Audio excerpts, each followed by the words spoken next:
And we're All live. right. Hey everybody, how are you all doing? Sorry, I'm shilling the stream right now, so That's all right. gotta find a nice meme to attach to it in the community tab of the Backalley Philosophy channel. Yeah, you Been should be. trying to be been trying to be a bit more active there as of late. Also, don't forget to abuse the polls because apparently the algorithm loves that stuff for some reason. Yeah, I've been thinking of ways that I could do that lately. I have a. But I haven't thought of a good one yet. I've thought of one actually. Use it the same way one might use a Twitter page, and make sure to comment on trending topics using Google Analytics in terms of what's the most popular search terms in order to provide like very short commentaries on certain things. While All also right. if while also not constantly, but every now and then making use of polls because for some reason the Google algorithm loves that. It's triple audience participation and the algorithm loves participation. I will make sure to keep that in mind. But anyway, um, so for those of you who are watching the stream currently that aren't familiar with the Academic Agent is a channel that claims to be libertarian, although that's kind of dubious based on their affinity for the paleo strategy, quote unquote, as well as identifying as a self-proclaimed minarchist, which, as a reminder, is not even a real philosophy. It was actually a joke made up by Konkin to make fun of libertarians who attempt to defend the existence of a state while simultaneously claiming to do so from libertarian principles. But yeah, so they uploaded a video not too long ago, which was requested in the Back Alley Discord for us to respond to. Issues with libertarian arguments against socialism, by which he means Marxism. Just got to clarify that because socialism, like capitalism, refers colloquially to multiple different conflicting philosophies.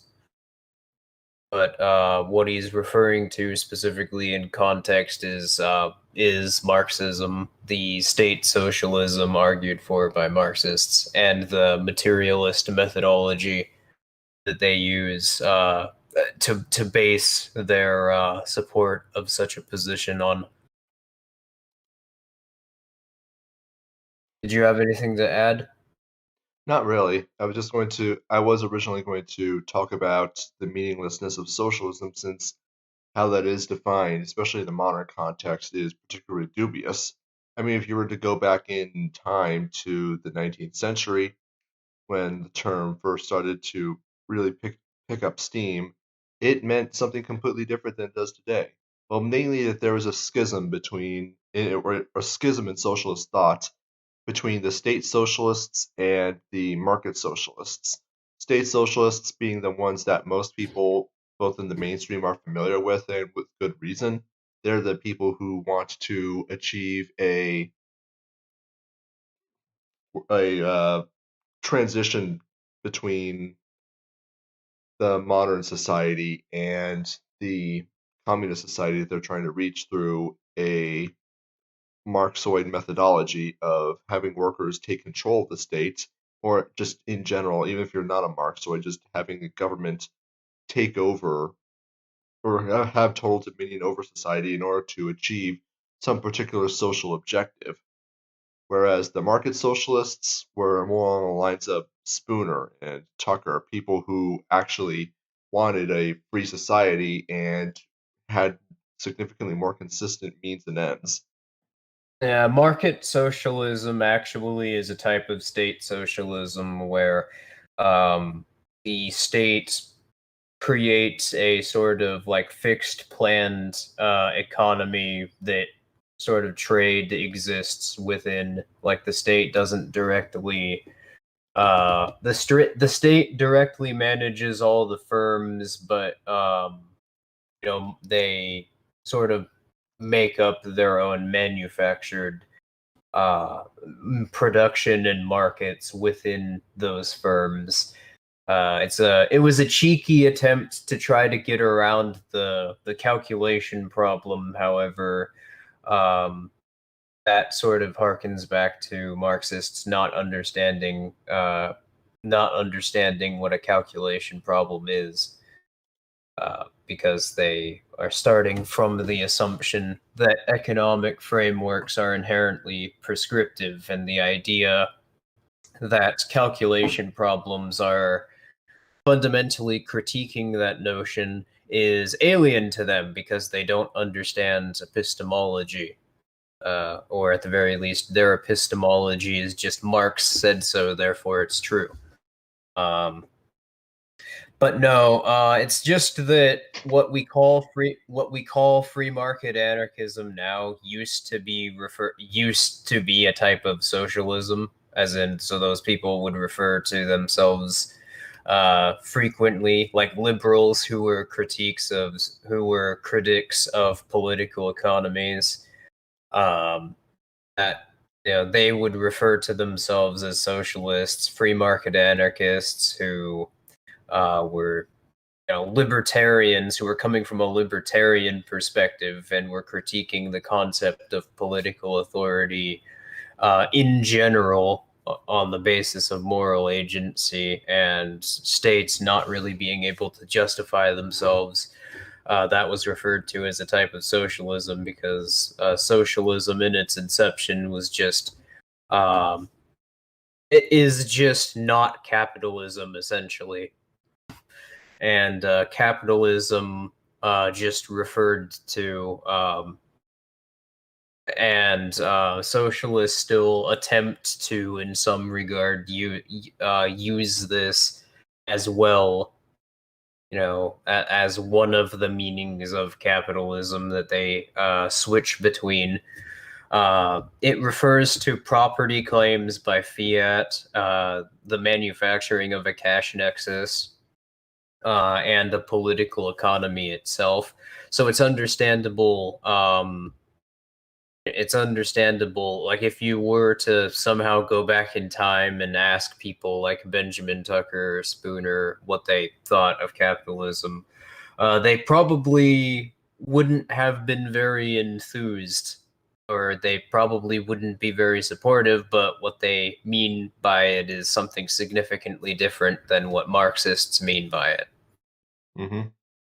And now Albedo asks if we've heard of what India is attempting to do with banning cryptocurrency for a second time and trying to Yeah, I thought install a that was state digital funny. currency. Yeah, I mean, I thought that was funny because India's not even the first government I've seen after they already outlawed cryptocurrency, threatening to either outlaw it again or get more strict with their outlawing of the currency. Because as we've noted previously on other streams, cryptocurrencies, governments can't really do anything about cryptocurrencies. That's due inherently to their peer-to-peer network structure and how they don't have a server that can be controlled. And that's necessary in order to have a proof of work function that's connected directly to the blockchain. So, yeah, they can't really. Wallet addresses are entirely anonymous, and if governments wanted to try and track people's transactions down that they're coordinating through crypto wallets, they can't do that unless they already have some unless basically the people using the wallet gave away their personal information, and that this is in fact their wallet. which So effectively, outlaw cryptocurrency is pretty nakedly. It's amusing because it's very nakedly just the state threatening people with violence. It makes that transparently obvious. It's just an intimidation tactic, essentially. I mean, the IRS literally sends like spam letters to everyone, telling them, we know that you have cryptocurrency, like just to random people, not even knowing whether or not they do. yeah, didn't a whole bunch of people who don't even know what cryptocurrency is get those letters? Yeah, back in like the earlier part of 2018, I think. That's that's freaking hilarious. I mean, I've never gotten one. I'm still waiting for mine, and it's going to be hilarious to get them to even prove that I do. Now, with that said, yeah, this is not the first time, of course, that a government has attempted to ban cryptocurrency. It's not even the first time that one's attempted to ban, or sorry, not ban, but establish a digital currency. Not just with the United States trying to establish their Fed coin, but you also have Venezuela attempting to create something called the Petro, I believe it's called, their own oil-backed currency. They want to call it a cryptocurrency, but I think we all know that it's It's not. not a cryptocurrency. And for a long ass time, governments have also been discussing implementing a implementing some kind of digital currency. They want to, of course, confuse normies by calling it a cryptocurrency, but one, they don't have any encryption or security whatsoever. Two, it doesn't even have the pretense of being anonymous. Three, there's no supply cap whatsoever. So calling it Yeah, a cryptocurrency would just it's be a not a crypto. joke. Yeah, it's not a cryptocurrency because for one, it's not peer to peer. It doesn't you can't mine more of it out of a blockchain network. Uh, the amount of supply in circulation at any given time is prescribed by a central server. So, which I'm not entirely sure if I mentioned that already, but cryptocurrencies don't have servers. I know I mentioned that like 5 minutes ago, but like just now I blanked on whether or not I said that. But uh, yeah, because they have servers, they're proprietary, and because they're proprietary, they don't have supply caps. As in the people running the server can just add more at any given time. Though I have to say, personally, I am actually in full support of governments implementing digital currencies as their primary means of state fiat exchange for completely ironic reasons. Because I want their systems to be completely compromised. I want hackers to figure out how to get inside the system and to give themselves basically infinite money. I want them to just And what completely undermine those systems and to send them spiraling back into the abyss of economic hell that they yeah, deserve.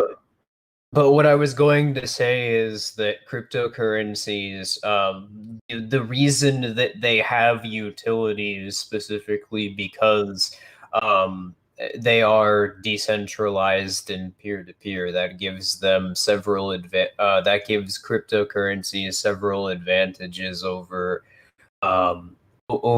banking or any sort of proprietary financial scheme. And in order to try to make a centralized digital currency, those points of utility are going to be lost. So there is an analytical reason for making the distinction. There, or at least that's another one of the various reasons. That's also the reason why these attempts by governments to establish these digital currencies haven't been successful. I don't really have anything to add to that. So let's see here. Yeah, I was pretty much done. Though, yeah, I would love to see these attempts at digital fiat attempted in Western countries, or even just like industrializing countries like Russia, and then there's some hacker from, I don't know, East Europe just gets in there and just gives themselves infinite money. That would just that would make my decade. Anyways, should we go on and get with the video? Yeah, sure. All right. Since I've been thinking a lot about logic recently, I thought it might be interesting to try to get to the core of why libertarian arguments have failed to make much headway against socialism over the past century or so. And to do this, I have attempted to boil down into logically valid syllogisms the core arguments that libertarians tend to make. So here is That's the an easy core. one. I mean, I would think it would be One, blatantly obvious. subversives. Yeah, one, subversives. Two, state socialism has been promoted by academia, while libertarian philosophy has been largely either suppressed or has been prevented from having any sort of platform. I Or it's mean, been, consider this the frequency of professors in academia in any university that are just straight up Marxists, and how many remaining of them are some form of socialist or communist, and then compare that to the number of libertarians in academia. They do exist, of course. However, in terms of the sheer breadth of Marxist and Marxian professors, it's not even a fair comparison. To say nothing of the government-sponsored mouthpieces in the mainstream media, who are going to make absolutely sure that any true libertarian voices are not going to be heard, and at most, you might see some libertarian subversives being used as mouthpieces for the libertarian movement, like the Libertarian Party, for instance. They may get some. You may have some Libertarian Party official appear on some CNN panel every now and then, but that's basically it. That's basically the extent of their. No, no, no. Actually, that's not the extent of their representation, because there is also the extent to which libertarians are often represented as some faceless, nameless group to be condemned and attacked. yeah. I've noticed that, especially within the last 3 years or so, basically, for some proponents of the state, basically anytime that something doesn't go their way, or anytime, rather hilariously, anytime that the state does something that they don't like, they blame it on libertarians of all fucking people. I mean, Which, wasn't it like after the November 2020 election that 4chan was just full of posts from white nationalists saying, "Libertarians, you have so much to answer for causing Trump to lose." no, we don't. We don't even vote. We engage in direct action. I mean, I'm glad that they're trying. I'm glad that they're now getting a free education in terms of where they stand in regards to the political economy, but whether or not they'll actually turn that into direct action, they'll just continue to do what they've always done, which is just protest and vote and try to talk people into voting along their particular marginal sets of, or their particular marginal interests. Well, I think we both know what the answer to that's actually going to be, though I'm kind of hoping beyond hope that they'll eventually come around, though knowing my luck, they'll probably only come around after the state's well into its hollow stage. Yeah, now I guess we can let academic agent go on for a bit longer. But he's getting into, like, just this very first slide. I'm already taking objection with it.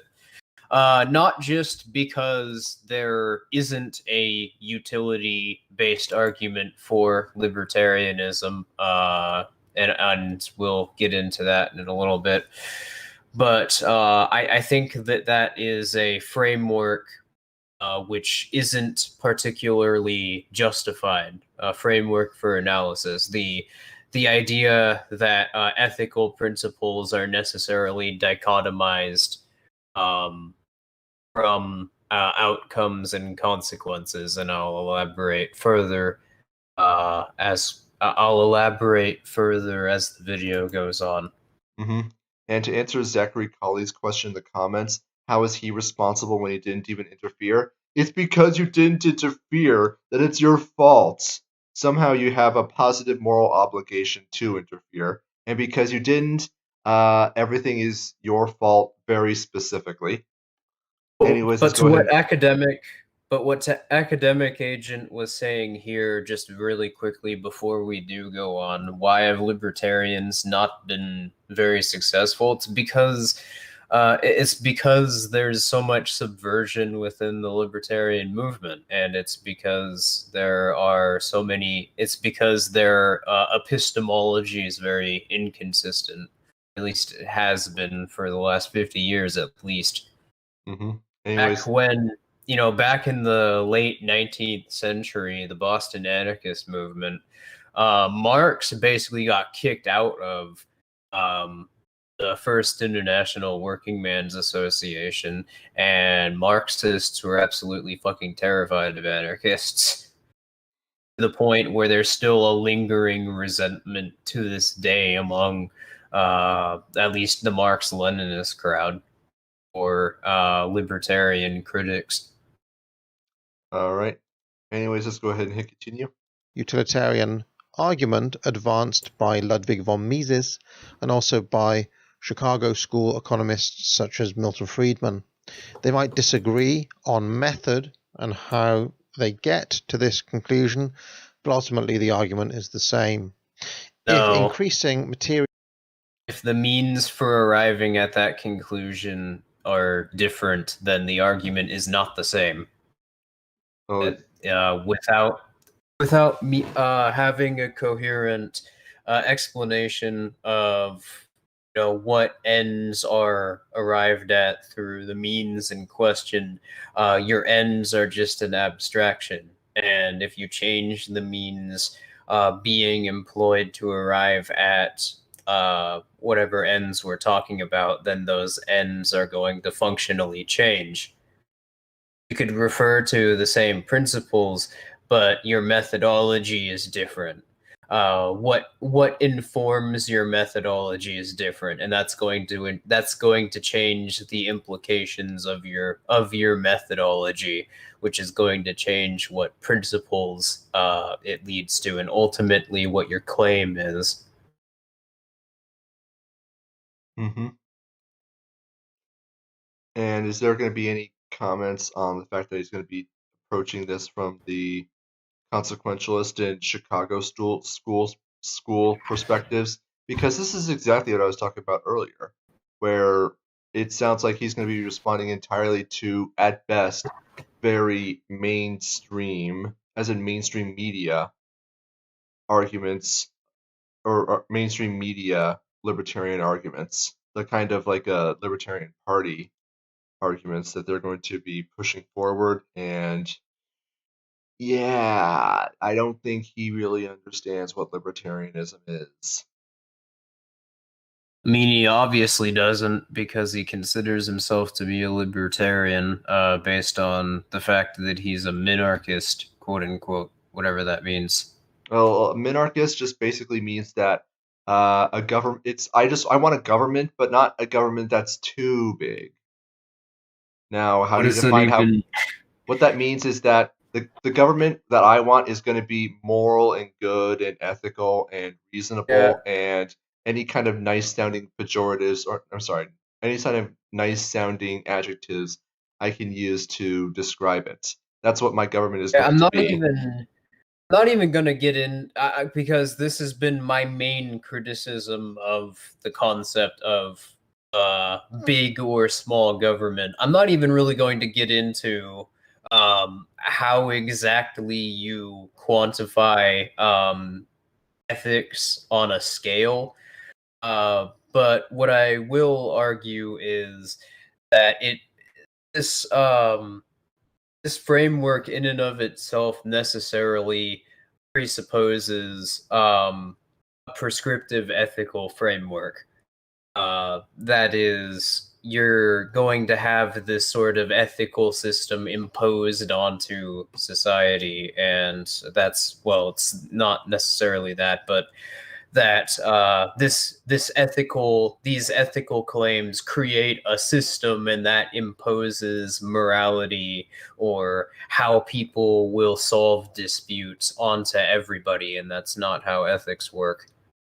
That's not how ethical principles work, because every person, every dispute is different, and every person has different value for what is in dispute. Every dispute is different, and since we're actually observing people acting upon one another, there shouldn't be any conflict between how we would approach any other social study and how we would approach ethics here. Basically, ethics is a social study, and therefore we should treat it we should look at it from the same methodological lens that we would use to look at other social studies.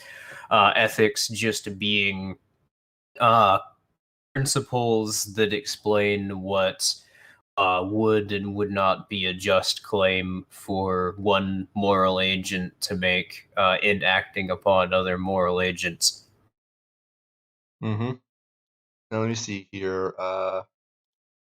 That's a mistake that a lot of libertarians make as well, as a result of not really having a coherent foundation to their epistemology.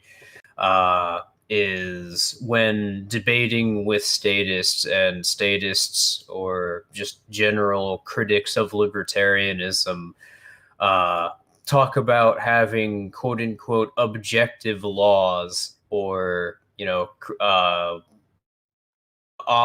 basically arguing from by asking questions which only make sense if they're presupposing that ethical claims necessarily are making prescriptions of morality and law.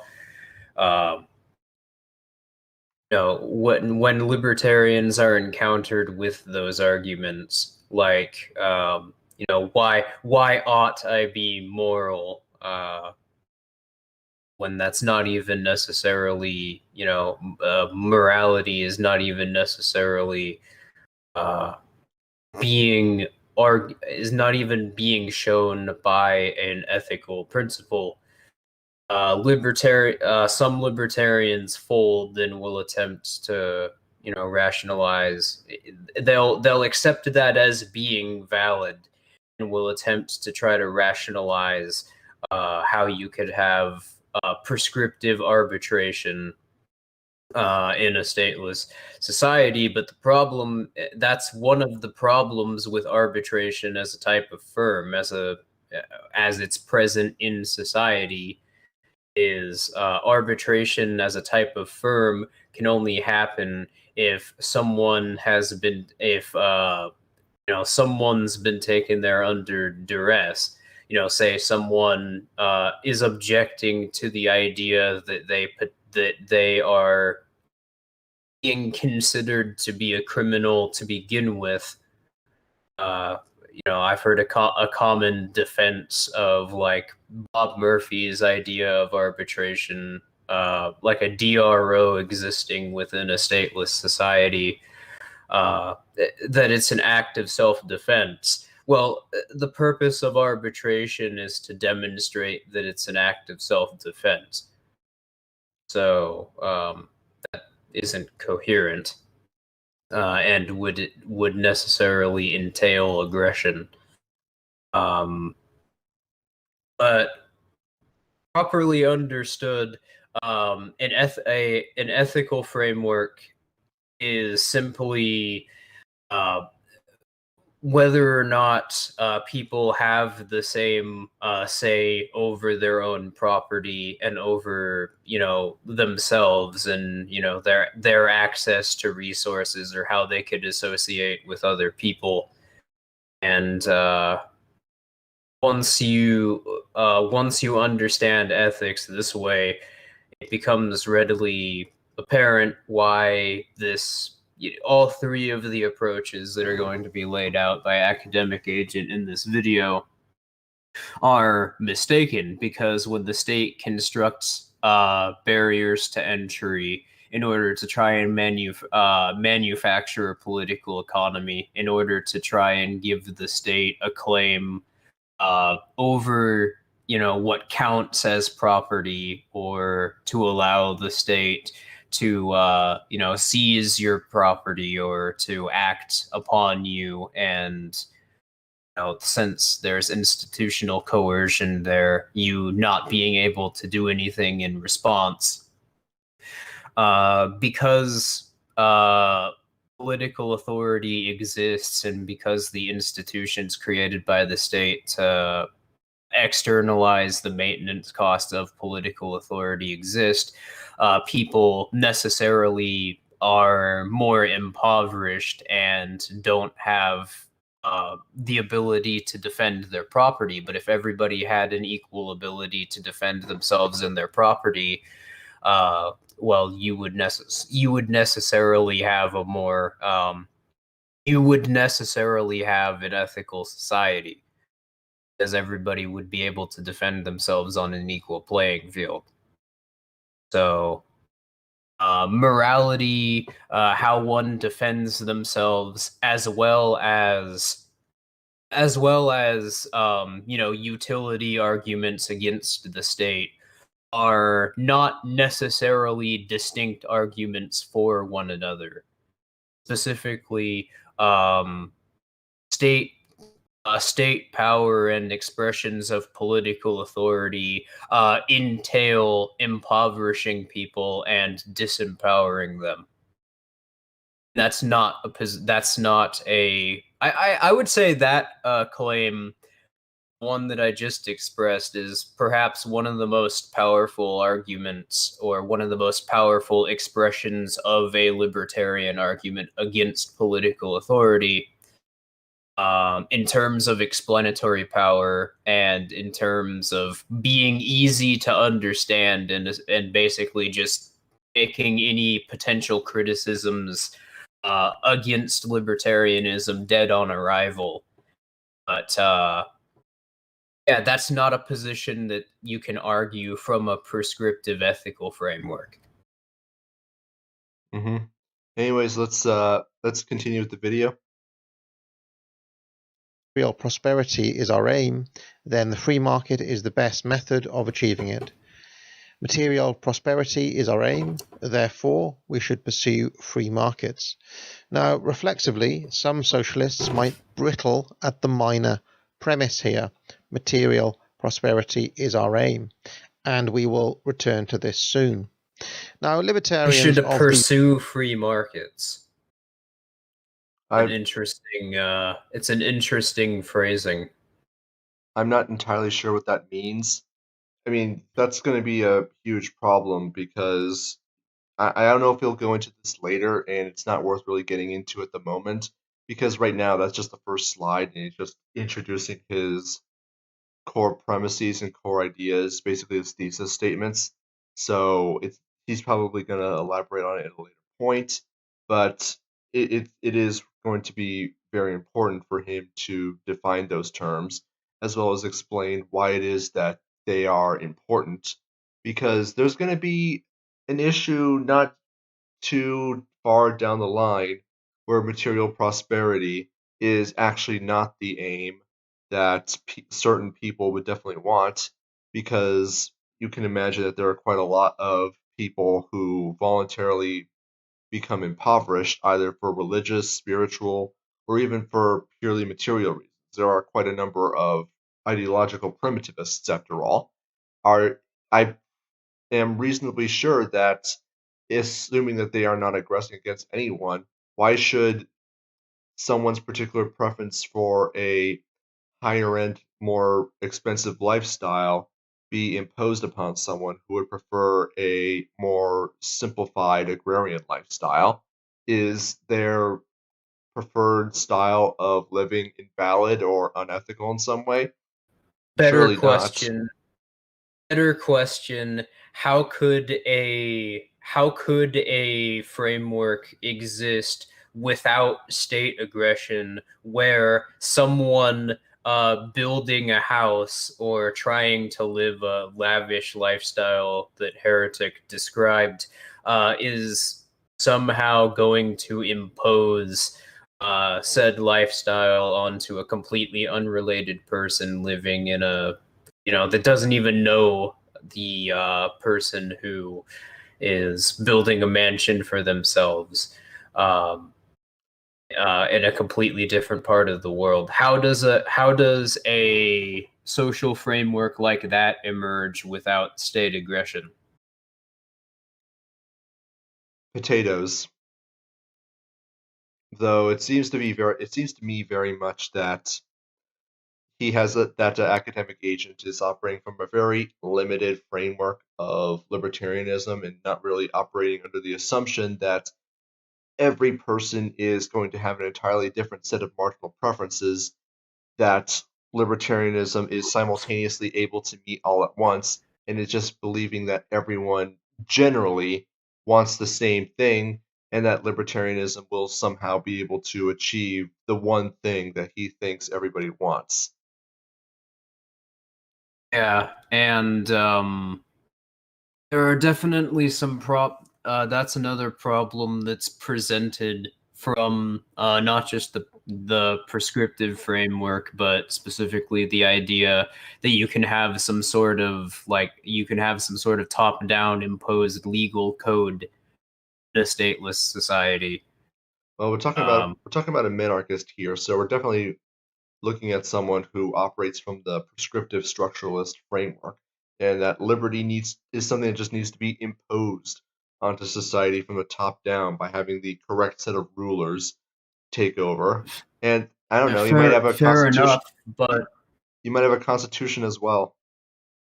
fair enough. But as I've pointed out previously, a commodity becoming quote unquote legalized does not necessarily mean that the state has less influence over the trade of said commodity, or that if certain legal decrees are are being erased from whatever statutes are in place, i.e., the markets being deregulated. That also doesn't necessarily mean that the state has less influence, um, that the state is being disempowered.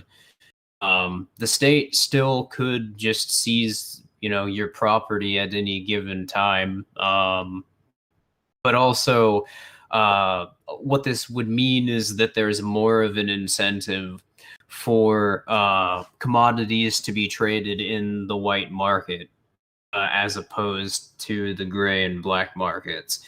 And as a result, the state has more influence over a greater number of people's assets, and therefore the state has a greater amount of influence over their lives because the state has leverage over them, since the state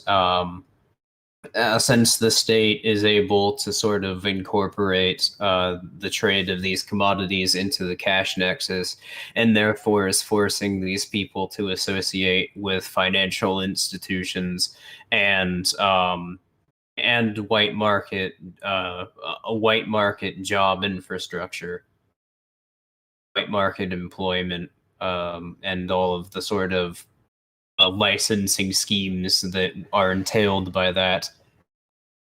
So really, legalization, so to speak, is just redistribution from the gray markets into the white market, in the same sense as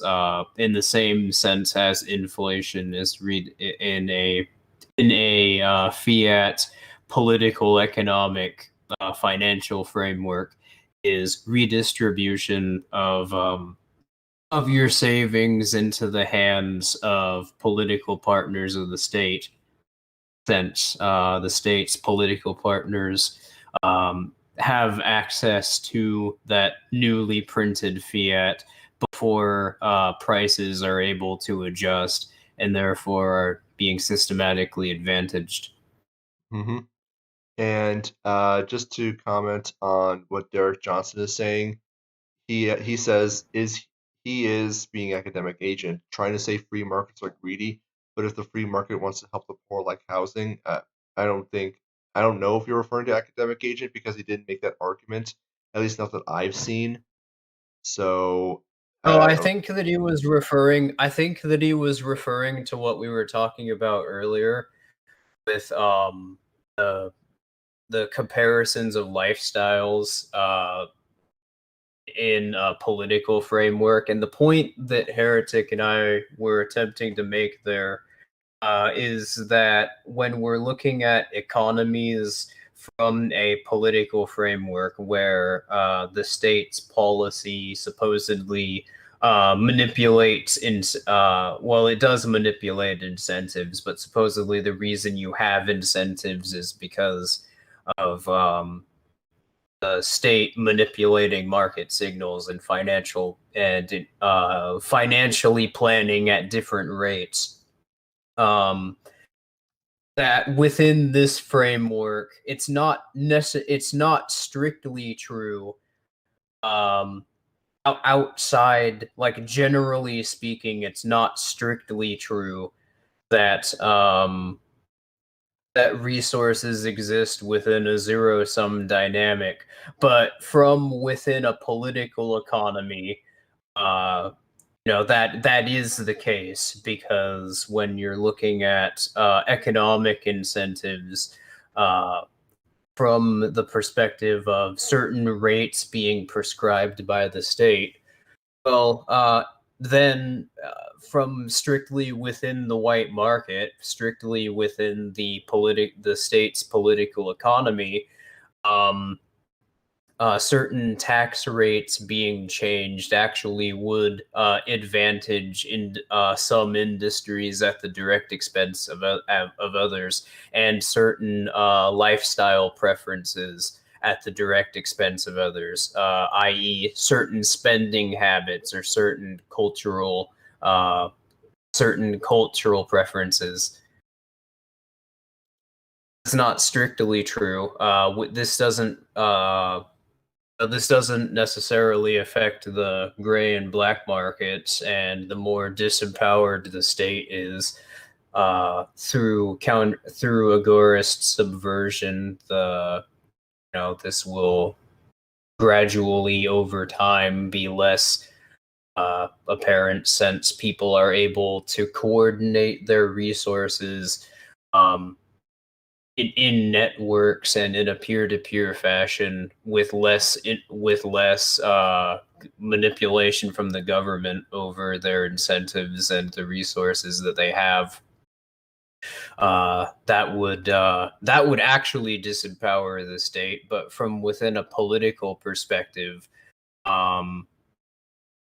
if you look at the methodology of mainstream econ, it's not good to look at that, or it's not justified to look at that as a understanding of economic principles, or an understanding of how economic principles or how to study markets.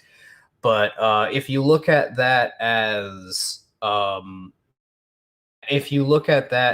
like an incentive that the state would have for trying to maintain a political economic framework, well, then in that context, it actually does possess some merit. Like Keynesianism, for example. Not a good explanation of how to study markets, but it is a pretty decent explanation of incentive that a state would have under certain circumstances. Likewise with monetarism. All right.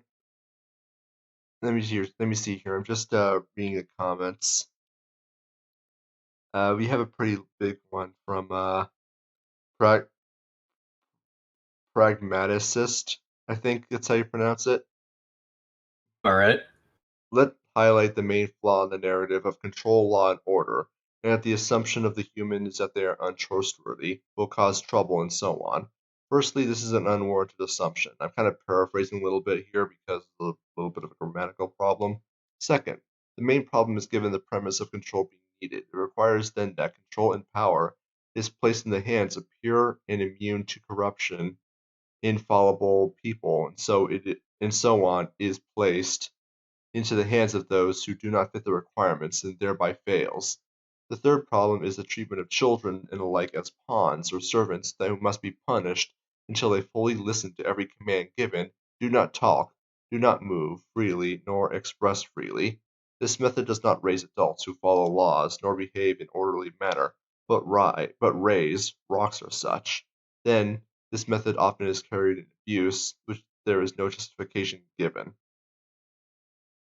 Well, another big problem with attempting to like prescribe a legal code onto society is that there's no universal interpretation for any given concept. For instance, if you were going to legislate freedom of speech, um, yeah, there's no such intrinsic understanding of what freedom means or what speech means.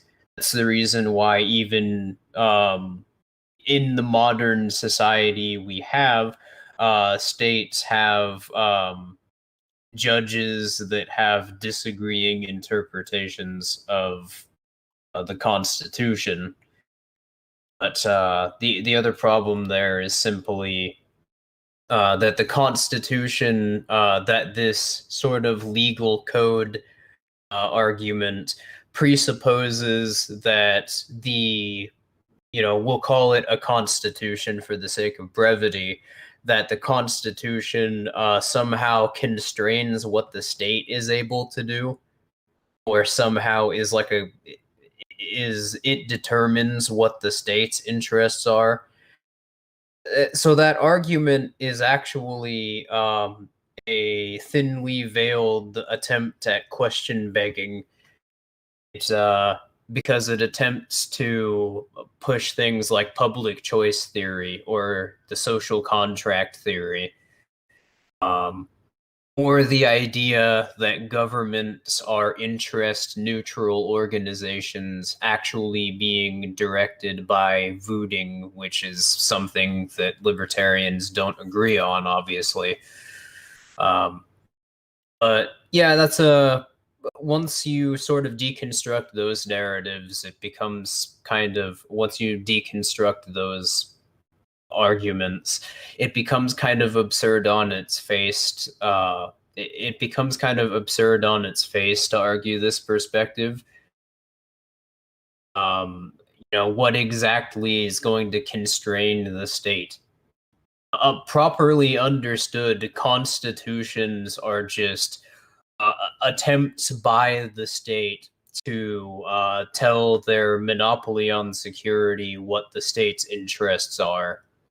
So to sort of coordinate how they abuse people around the state's interests in a sort of a loosely top-down fashion.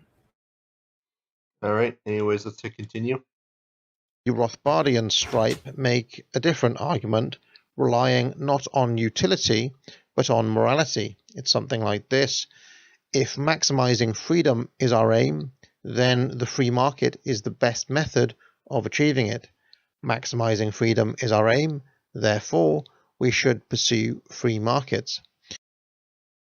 Do you want to go into that?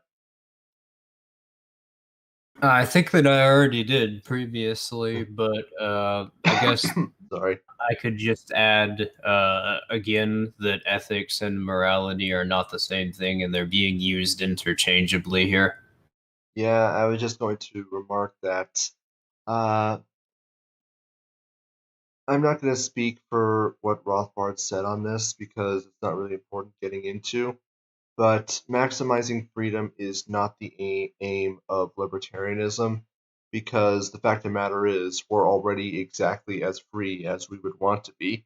We have all of our rights already, and we can exercise all of them as we see fit at any time.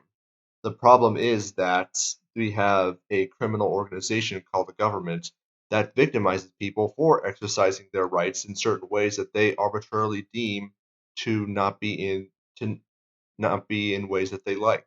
So that's why you have things like people nowadays being arrested for posting memes, not just in the UK, but starting to pop up in the United States as well. Where what was it? Some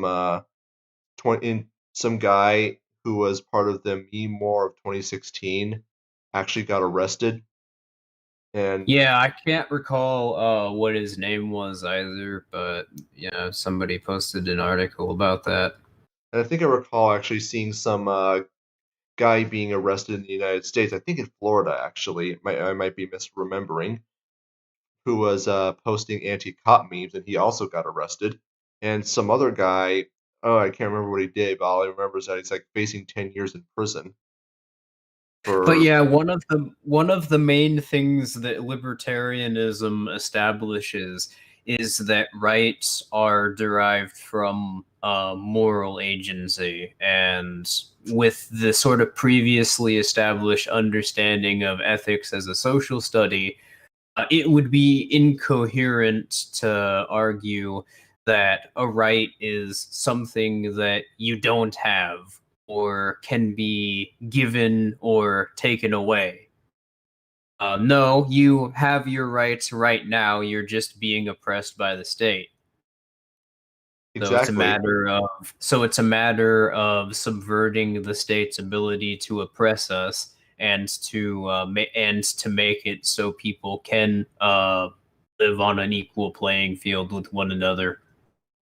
I find that the idea of the state being able to give us rights, or even just libertarians seizing their rights back from the state through various means, what have you, is completely ridiculous when you realize that what rights simply do is observe that people have the capability of doing certain things and not doing certain things, which would necessarily mean that if we didn't have those rights, then it would be conceptually impossible for humans to, or just moral agents in general, to act in those ways.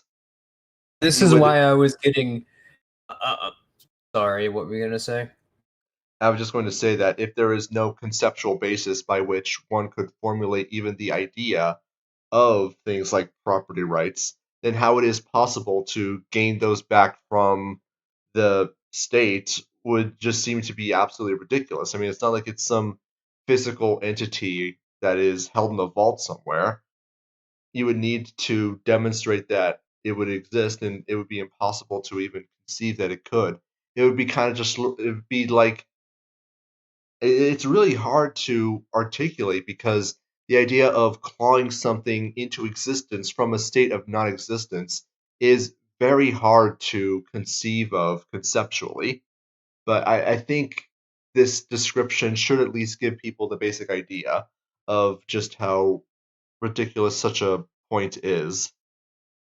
Well, there also seems to be an insinuation here that there isn't a distinction between a right and a claim.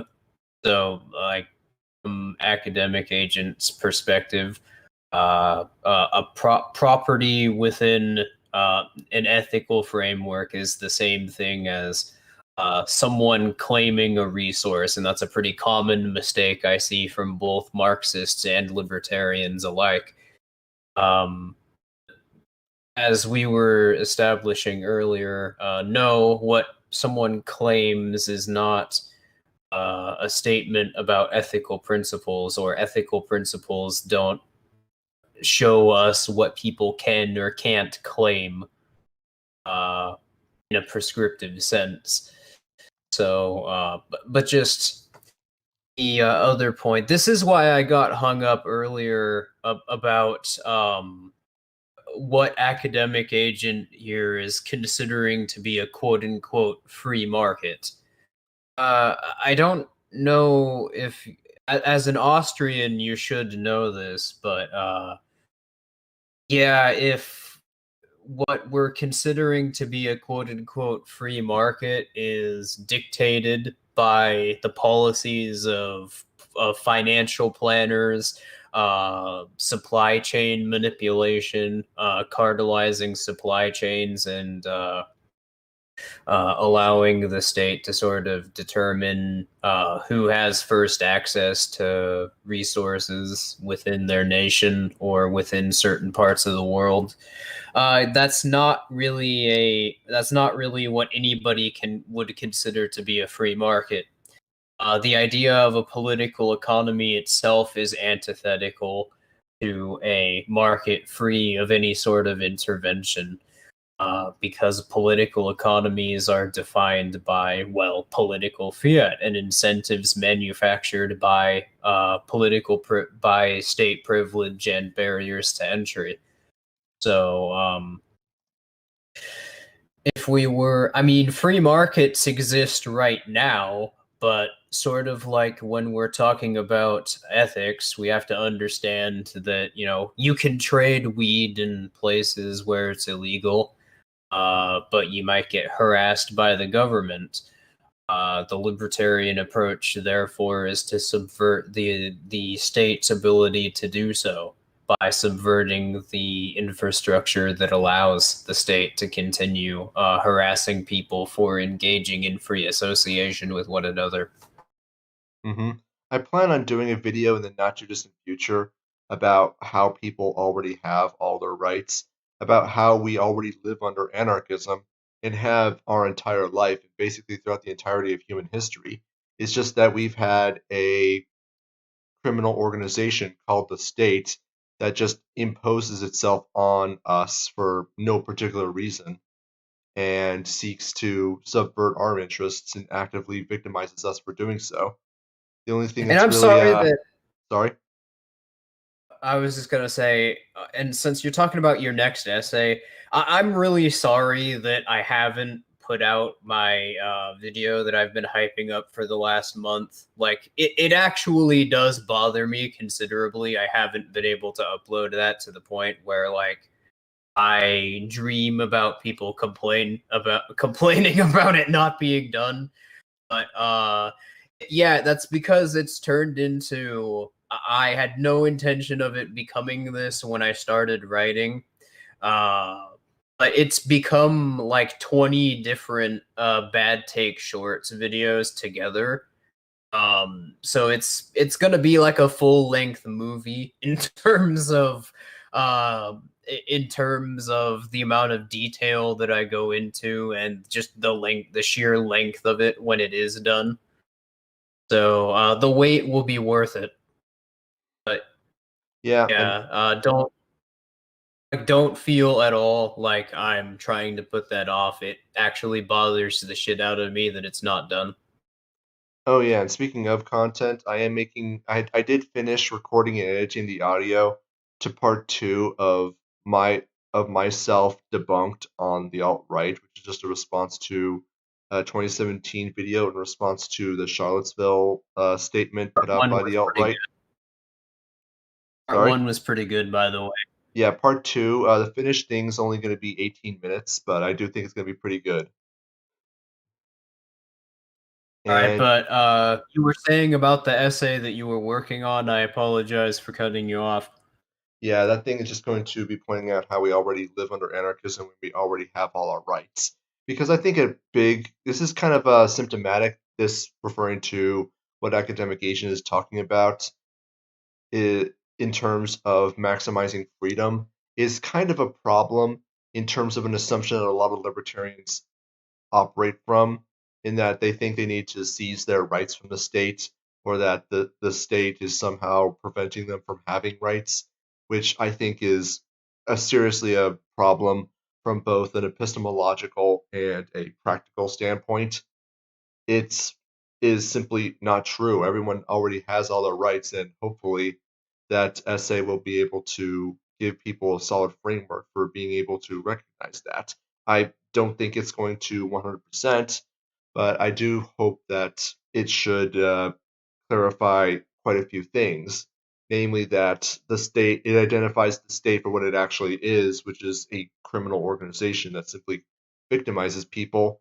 And for this reason, nothing that the state could ever possibly do, or nothing that the state could possibly do, could ever be claimed to be knowledge. Of course, why knowledge is important is going to be explained in further detail, namely about how if you don't operate on the basis of knowledge, then you're operating basically entirely arbitrarily, which is also going to be the same problem that libertarians who operate on the basis that libertarianism is about maximizing freedom. It's also going to demonstrate that for that same reason, that because they're not operating on the basis of knowledge either, that they're never going to be able to achieve their goal of maximizing freedom. It's just simply an observation of means and ends consistency. And that's a very important point to establish because, as we were talking about earlier, this is ultimately the reason why libertarianism, just from an argumentative standpoint, it has limited appeal in its sort of current, widely known political form.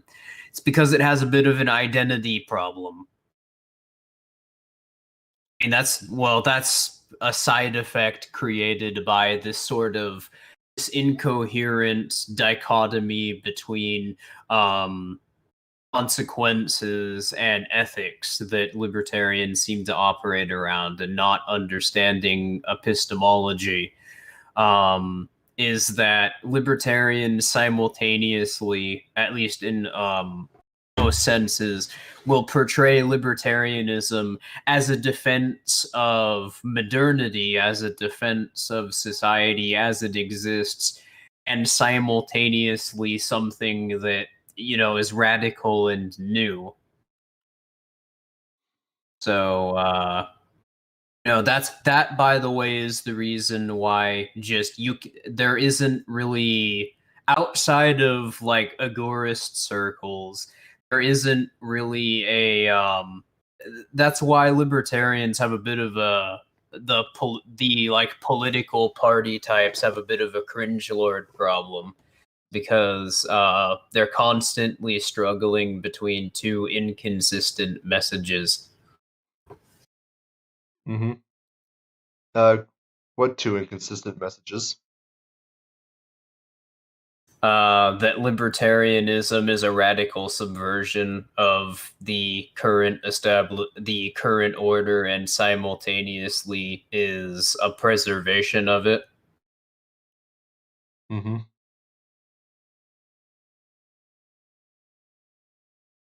All right, should we continue?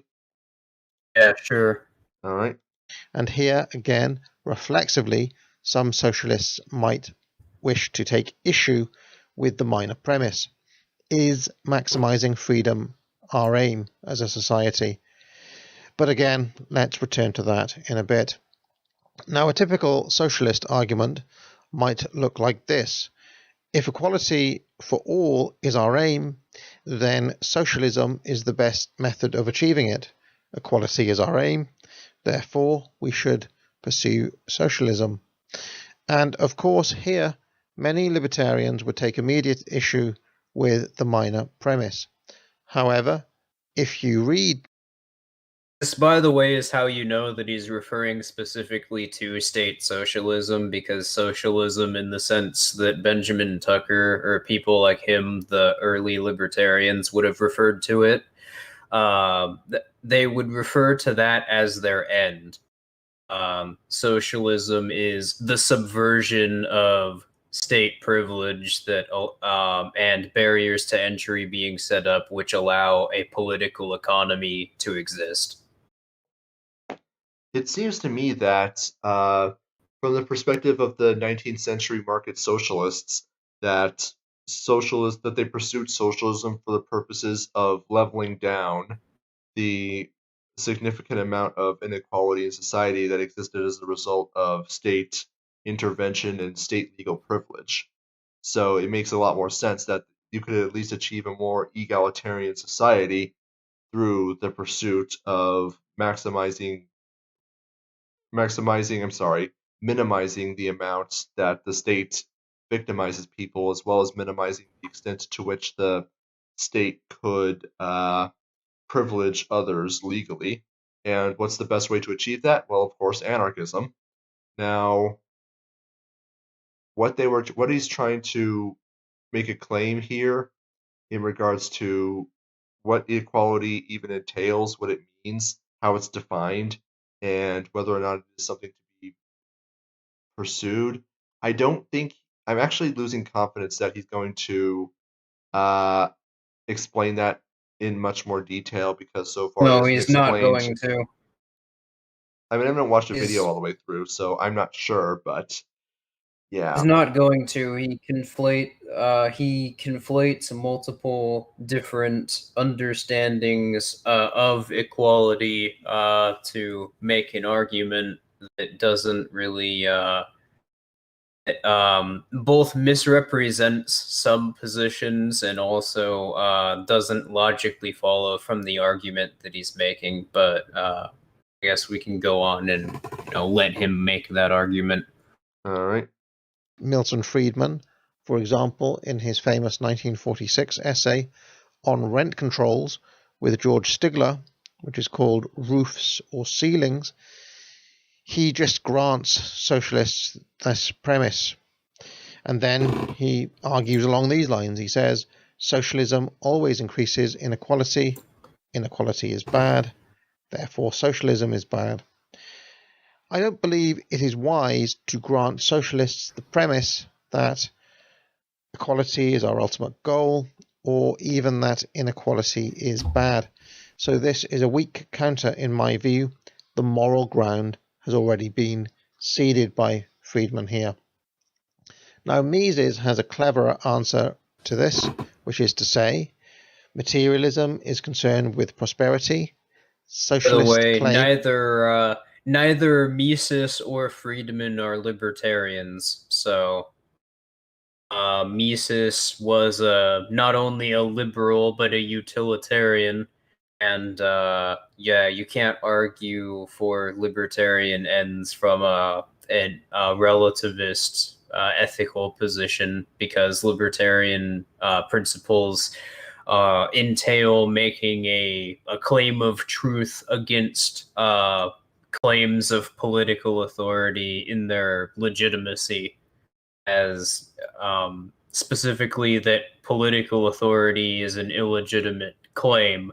And if you're starting from a relativist ethical method, then it's impossible to make claims about whether or not a certain act or a certain claim over another person and their resources is just or not. So likewise with Friedman, although Friedman didn't even claim to be a liberal. I think he, wasn't there like a lecture where he defended, he was, of course, the U.S. government's policy advisor, I think during World War II, or at least during the Bretton Woods Conference, or don't quote me on that, but and he was asked about that, and he to a panel of libertarians, because early on he was trying to gain a foothold within the libertarian movement during the 60s. And Konkin asked him about the Second World War, and he this was it actually was Konkin who asked this question during a Q&A, and he defended the U.S.'s involvement in the Second World War and the Second World War as something that was legitimate. So I don't even think he claims to be anything more than a Republican, but I don't think he ever did. It's just that because he has a couple good sound bites on the on some 1980 on his presence on Dan Donahue's show in the 1980s, and was particularly glib at that a lot of libertarians and vaguely state skeptic conservatards liked hearing it, and they like sharing those sound bites around on YouTube, that they've kind of adopted him. However, largely to their own detriment, because, well, as we already know, Milton Friedman is not exactly a advocate for individual liberty. He was just He was an another, efficiency expert. yeah, that was the term I was looking for, efficiency expert for the state. So, anyways, should we continue a bit further? Let's see what Mises' Sure. counter is. About equality are materialist, therefore, socialist claims about equality are about prosperity. I mean, should we go into concepts like equality of authority? I was waiting for him to get to Rothbard, but if you'd like to here, though, I am curious what work of Mises is specifically that he is referring to. Maybe Because we this should maybe we should let it play. materialism is because material. Well, I've watched this, and this is essentially the extent to which he goes into this. Materialism is concerned with prosperity. That's a meaningless statement, because materialism is just a method which attempts to. Materialism is a method of analysis. It's a method of analysis which basically attempts to argue that there's a sort of Platonic condition created by the presence of resources in a given society. It's it's pretty trash, very structuralist, and as I noted earlier, it assumes that there's sort of like a resource that exists outside of utility. This is why the materialism of Marx is specifically why Marxists argue stupid shit like the labor theory of value, but and why why it's very difficult for them to internalize social studies from the dualist perspective. But yeah, because of I guess I would want to know what Mises, like what work is being quoted here, because it sounds like there's a lot of context that is important being omitted. Specifically, what the fuck Mises is even talking about, because this is a meaningless statement. Well, let's play and see what he says. I mean, he's not going to say anything. What counts as prosperity? Why was Mises arguing that materialism has to necessarily be concerned with whatever he's referring to as prosperity? Yeah, these syllogisms leave out a lot of context, leave out a lot of definitions, and we're 3 minutes into the video, but I'm still not sure that he's going to really elaborate on any of these points. I'm just going to hit continue right now. In Human Action, Mises points out that socialism ultimately promises to make everyone better off, and that its foundations rest on materialist assumptions. This is absolutely true, and Marxism is explicitly a materialist mode of thinking, whether dialectical materialism or historical materialism. Socialist thought nearly always casts itself as a rationalist scientific doctrine. This means that intelligent socialists cannot disagree with the premise that material prosperity is our aim. Another counter is something like this, which is advanced by Murray Rothbard in his essay Egalitarianism as a Revolt Against Human Nature. Boiled down, it would be along these lines. That which is against human nature is morally wrong. Equality is against human nature. Therefore, equality is morally wrong. Yeah, so This is what I was referring to earlier. He's using again. He's referencing equality and egalitarianism in multiple conflicting contexts. So it's an equivocation argument essentially. I'm not familiar with this essay, so you'll probably have to take the lead on this one.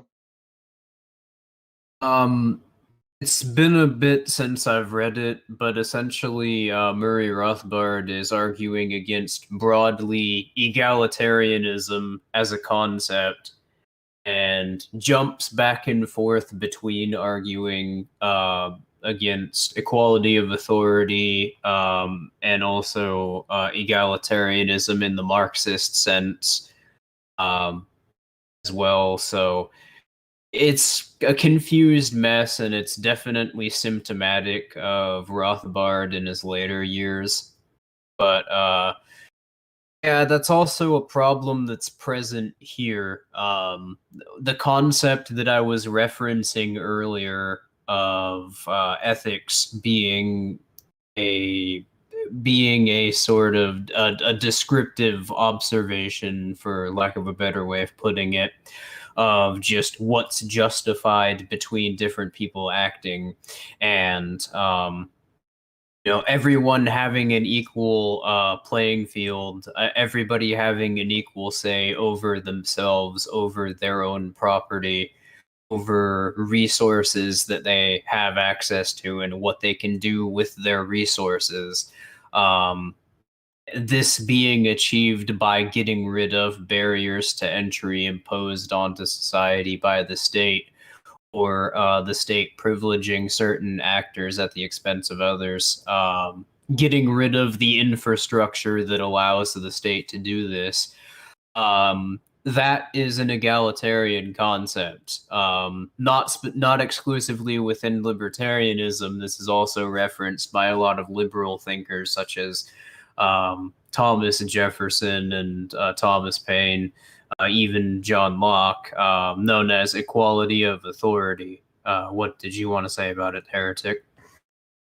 There's really not much for me to say. It just seems like I'm just trying to parse out what point he's trying to make, him being Rothbard, because it seems to me like Rothbard, I don't know if he's being, again, I haven't read the essay, so I don't know if he's being taken out of context or if this whole thing is just like some, or whether or not something he's actually said, since you've indicated before, like this is late Rothbard, so we're like he's already off his rocker at this point.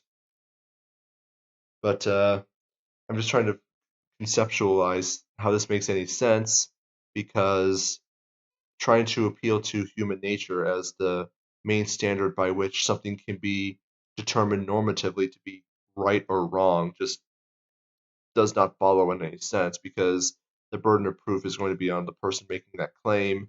And since that clearly is not present, it really doesn't follow that because something may or may not be against human nature, it is therefore wrong. I mean, I think I made a video like years ago about how ridiculous it is to try to hold something to the standard of human nature. Oh, we have to have a state because anarchy is just against human nature. How do you know? What the hell does human nature even mean? What's entailed by it?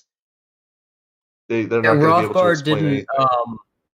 Rothbard didn't point to. I mean, he referenced the concept of human nature, but he did elaborate further in his essay, and he was critiquing exclusively the Marxist concept of egalitarianism in how material conditions are distributed in society.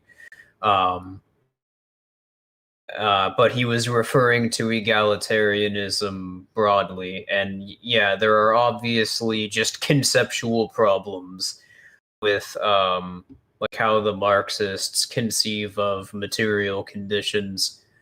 Like and this is especially apparent when Marxist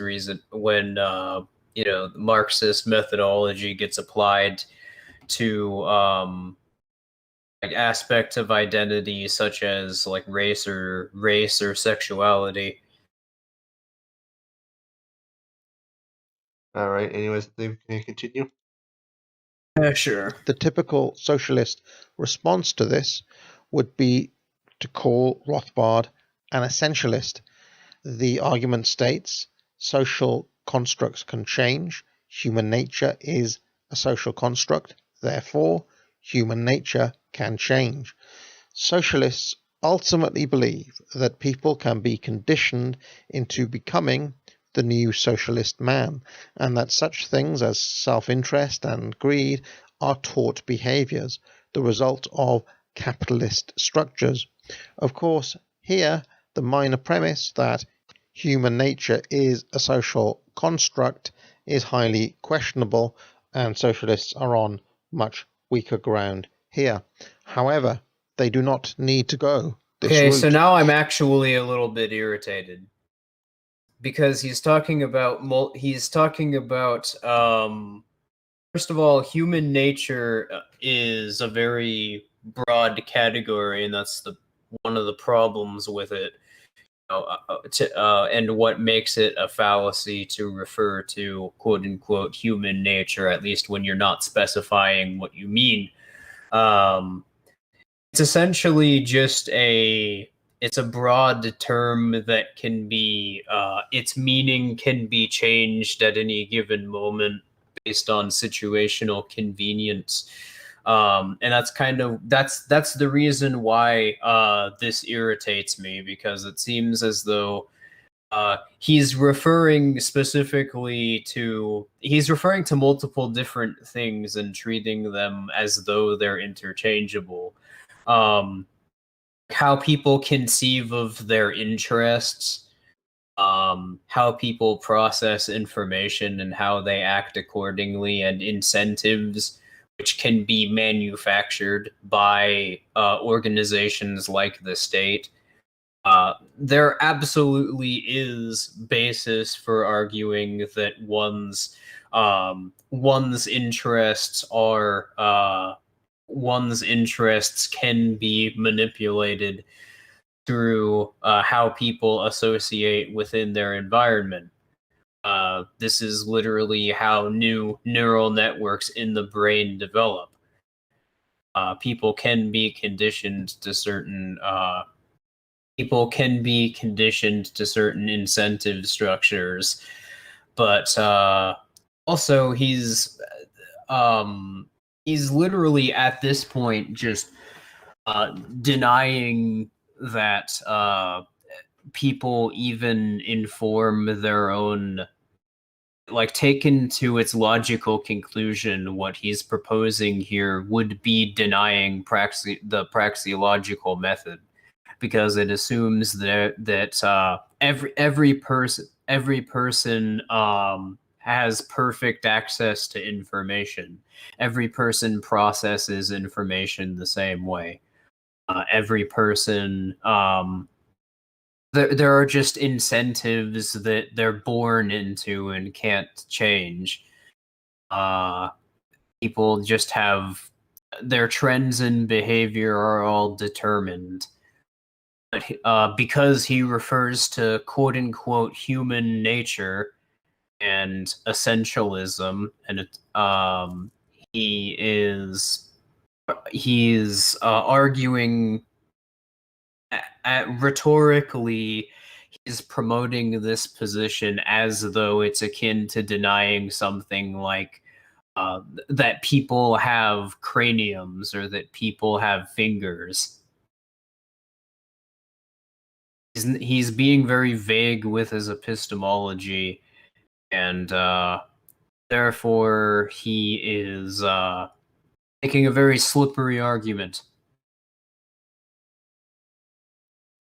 This is why I'm having trouble commenting on this, because human nature as a concept is very close to being an anti-concept, and so it's very difficult to speak about it, because it's going to depend entirely based on who's speaking, what kind of definition of human nature they're using, how it is that they're using it, and there's really can't really add anything else to that. It's a very concept, as you said, a very slippery thing to grasp, and I can't help but wonder if either academic agent is being deceptive, or he himself has also somewhat identified this, but decided to include it anyway because he thought it was important to bring about, I guess. I'll give him the benefit of the doubt and assume that it's something that he was just oblivious to, the fact that he doesn't really have a coherent epistemological basis for making this point here. But the fact that in context this is an attempt to paraphrase the arguments of state socialism, or of state socialists against Murray Rothbard, it's very suspicious. But generally, are you familiar with the principle of concordance? No, I don't think I am. Essentially, if we are, it's not a principle, it's in conceptual logic, actually. But concordance is essentially just the conceptual. I guess you could call it a first principle, just for lack of a better way of describing it. It's kind of difficult to create a term to describe the conceptual layer and sort of what informs logical models, because yeah, that's literally like the foundation of everything, in terms of what you're arguing.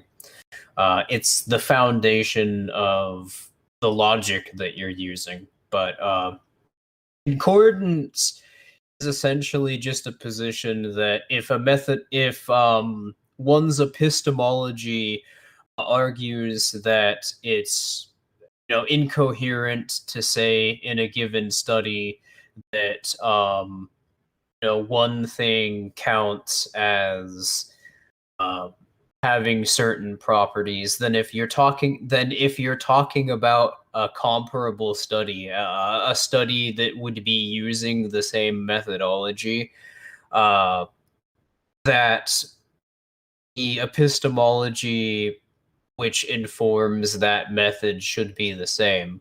In other words, if we're talking about economics, because I know that was pretty poorly phrased, but I'll simplify it, I guess. Say, for example, we're talking about economics, and what informs our understanding of economics is the praxeological method, is methodological dualism. Well, if we're talking about a different social study, say ethics, for instance, then the method of analysis can't. It shouldn't be inconsistent. There shouldn't be a difference between those two studies, from an epistemological standpoint, because they're making claims about different areas of essentially the same subject, a study within social behaviors, and how what counts as a just way to conceive of social trends. And the reason that I bring this up is because it's once you understand concordance. Concordance is a very useful tool for weeding out inconsistent positions, especially subversive positions, because what you'll find is that subversives like Hoppians have inconsistent methodologies between different areas of social studies, like between economics and organization theory. They'll make they'll pay lip service to praxeology within the realm of economics, or at least what they're calling praxeology. But then when they're talking about like culture, or how communities are organized, they'll start from these structuralist assumptions about how people organize societies. Yeah, I think I get it. The idea being that if you're operating or trying to examine information that follows a similar framework, like social study or even like a hard science, if you're examining something as, say, a physics or a mathematics problem, then your methodologies are going to be the same either way. And as a result, you'll get fairly consistent conclusions. You shouldn't have different explanations for how to inform your principles if you're observing, like if there are two different social studies, what informs your principles shouldn't be different, depending on the subject. Anyway, I think we could continue unless you had anything else to say. No, that's all. Let's continue. They might cite David Hume or G.E. Moore and simply accuse Rothbard of making the naturalistic fallacy. The argument would be something like this. No, what is claims can be moral. All claims about human nature. That's not a sophisticated argument. Because first of all, if we're going to cite David Hume explicitly pointed out that is-ought claims are not a refutation of ethical philosophies. They're only a refutation of philosophies which attempt to prescribe moral behavior. But yeah, the other reason why this isn't a clever argument is simply because let's say, for example, that this is a valid criticism. You haven't refuted the existence of ethical principles.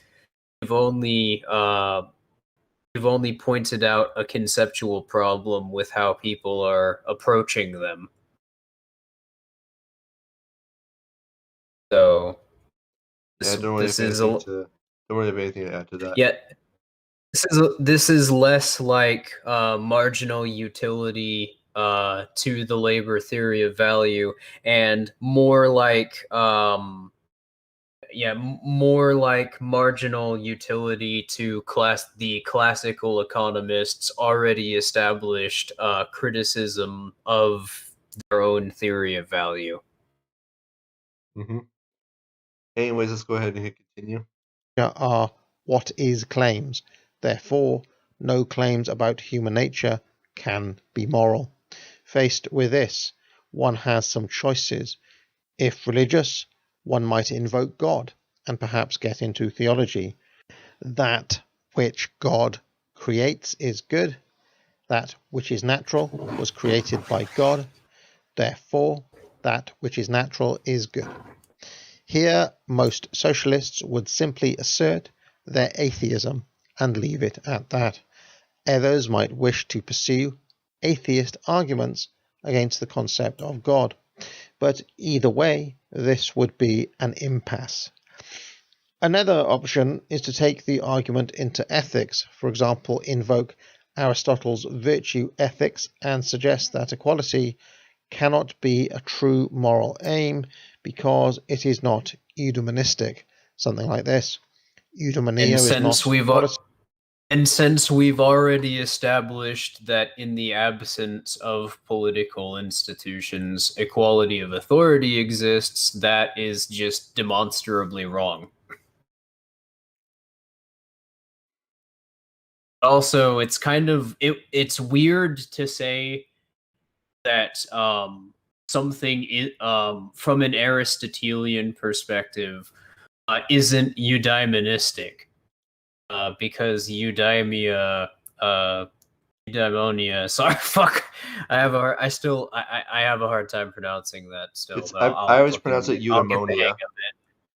Eudaimonia, okay. Eudaimonia, fuck. It's what entails basically it's what entails ethical principles. So to argue the way that this is being phrased here suggests a prescriptive ethical framework, which is not that's distinctly not Aristotelian. Aristotelians don't say this is eudaimonistic, therefore therefore this is how people should behave. I mean, the whole It's point of eudaimonia is that everyone is going to have their own concept and their own personal preferences for what eudaimonia for them necessarily entails. All we can really do is just identify that there are certain behaviors that are necessarily antagonistic to that goal. But yeah, I do find it interesting that he at least acknowledges the existence of virtue ethics. Yeah, but it seems like it's very. I don't even know like what the deal It's or a what the poor point. understanding of it. It seems to be this. It's not just a poor understanding of virtue ethics. He seems to have a very poor, very basic understanding of all of the concepts that I talked about earlier, where everything can be boiled down to basically three points that all lead to kind of the same conclusion.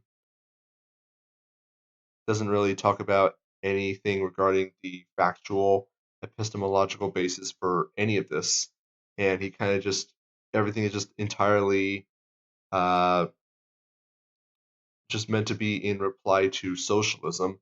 And it also kind of very strangely seems to be just a whole bunch of jumping around, particularly from the libertarian's perspective, of going from point to point to point to point to point in an attempt to reply to whatever it is that the socialist argues, operating under the assumption that the socialist refutations for libertarian arguments, whatever form they may take, are all, well, they're valid, which is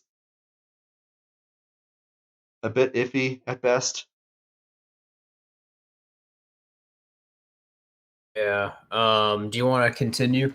Yes, let's just go ahead and continue. Equality,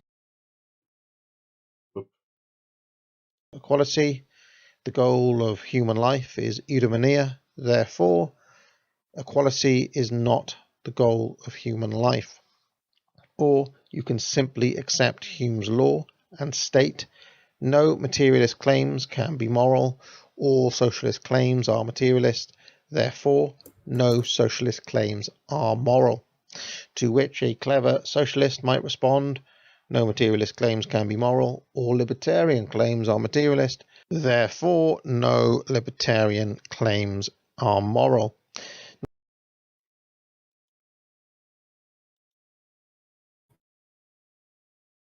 You paused the video? I did. It just like I'm just I get quiet whenever I'm processing information, and if you were to like read my mind right now, you would probably see a little buffering circle.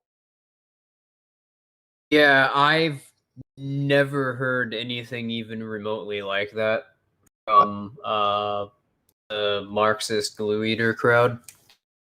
I mean, I think Even the worst. this is something I would expect from the Marxist glue eater crowd, simply because It is. I can easily see them trying to make the case that socialism, or rather Marxism more specifically, is a scientific analysis of human behavior and social organization, and therefore none of the conclusions that Marxism reaches ever even start from the premise that they're moral or ethical claims. They're merely scientific observations, and that failing to abide by these scientific conclusions manifest the kind of distortions that Marxists identify as problems within society.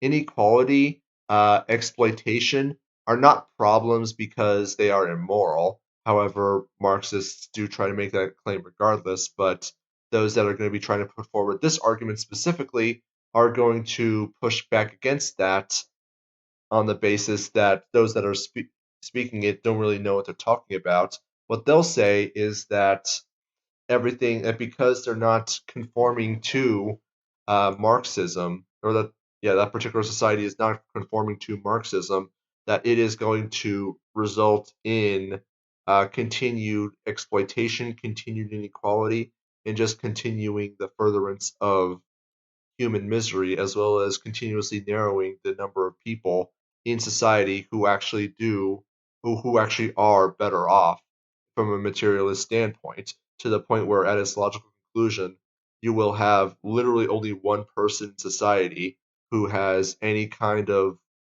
enjoyable lifestyle, while literally everyone else is largely enslaved to subsidizing that one person's life. Well, it's difficult. I mean, that is very much the kind of argument I would expect from someone like Vicky or Vosh. But it still seems kind of out there, even for a Marxist, to respond with to a libertarian. No, you're the materialist. Like that. They would have to be pretty low information to the point where they would almost not even be worth like discussing. It would not even be worth debating at that point, because that's the kind of person who is such a slave to the political mentality that they just, the only reason they support any position that they do is just because some institution told them it's associated with left and the political left, and Left good. yeah, pretty much. That's But, honestly, I really got this I really noticed this like a long ass time ago, even before I became an anarchist, that there are just these people who just think left good or right good. And to a certain extent, I did also feel that way for quite a long time, at least until I came to the understanding that the political spectrum is completely meaningless. But yeah, this is the counter argument that there is being put forward. Doesn't really address the ethical Aristotelian argument that was either presented earlier or is presented by us. It's just simply trying to assert that libertarianism is materialist, even though we don't really put forward materialist arguments at all. In fact, we push back against materialism quite frequently as I describe it, an incomplete ideology or an incomplete philosophy, because necessarily materialism cannot exist conceptually if you take materialism to its logical conclusion, since it necessarily does not regard any kind of a priori argumentation or any kind of a priori understanding of logic or yeah, reason to possibly exist. So therefore, you can't have language, you can't have truth, you can't have logic, you can't have observation, you can't have the scientific method, insofar as the scientific method is an accurate way of conceptualizing and internalizing information. You really can't have materialism as a philosophy, since philosophy itself wouldn't exist. yeah, and not to mention that materialism would directly conflict with one of the entailments of the libertarian criticism of political authority, that being moral agency, since materialism would imply a deterministic framework. Mm-hmm. Now let's see here. Should we continue? Sure. Now, Mises and Friedman would both have accepted this because they did not see themselves making moral arguments at all. They were making value-free utilitarian arguments. But Rothbard would likely fire back by stating that maximizing freedom is not a materialist goal, unlike equality. All our claims seek to maximize freedom. Therefore, none of our claims are materialist. Now again, the knee-jerk socialist might fire back just to try to own the libertarian here with the highest good is not freedom, the goal of human activity is the highest good, therefore the goal of human activity is not freedom. However, I would think that I don't think that any real praxeologue would argue that the highest good is freedom. The highest good is simply whatever happens to be in the person's most highly valued preference is at that particular moment, which is just the basis of human action. Yeah, that was his characterization of the Rothbardian counter. And I guess maybe the really low info Rothbardian counter, but I mean, it would depend on what era of Rothbard you're talking about. You're talking about pre 1970 SDS era Rothbard when he was putting out essays like Power in the Market. He would take essentially the position that we're articulating, arguing from eudaimonism and Aristotelian logic. But yeah, right now, I actually think that he being academic agent, might be in a little over his head here because his understanding is particularly basic. Yeah, I don't even really need to address maximizing freedom or the goal of materialism. The goal of a philosophy is not to do anything other than make a claim of truth. It doesn't even make sense to say that the goal of any particular philosophy is to do anything more than to demonstrate something to be true.